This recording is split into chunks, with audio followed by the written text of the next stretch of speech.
Good evening, Shannon. Well, we just heard from Defense Secretary Mattis and Chairman of the Joint Chiefs, Joe Dunford. They were joined by their colleagues from Britain and France here in the Pentagon, and they told us that those airstrikes and those strikes from the sea began at 9 p.m. Eastern tonight. It was, as Secretary Mattis said, a one-time shot. The airstrikes are over at this point in time. We can report that there were 3 targets that were struck. One was a research center in Damascus where chemical weapons were tested and stored. That was an R&D facility in Damascus. There was another chemical weapons storage facility in Homs, north of Damascus, as well as a separate storage site near Homs. So 3 sites were struck tonight.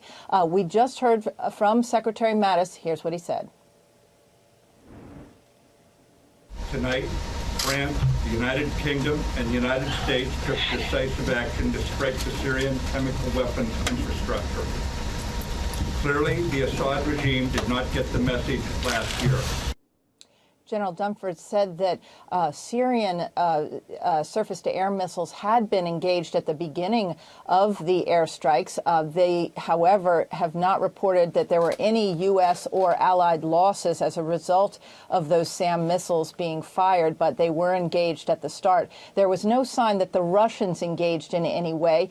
General Dunford said that the deconfliction hotline that deconflicts the airspace above Syria was employed, but the U.S. did not give Russia any advance warning about the targets.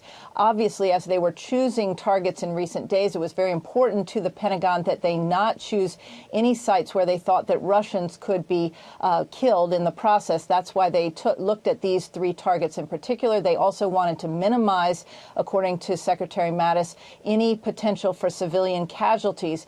That's why this was a somewhat limited strike. But as Secretary Mattis said, there were about twice the number of munitions used this year as opposed to last year's strike after Assad used chemical weapons a year ago. So it was a very strong, impactful, forceful strike, but limited in nature in terms of just 3 sites that were targeted. Shannon.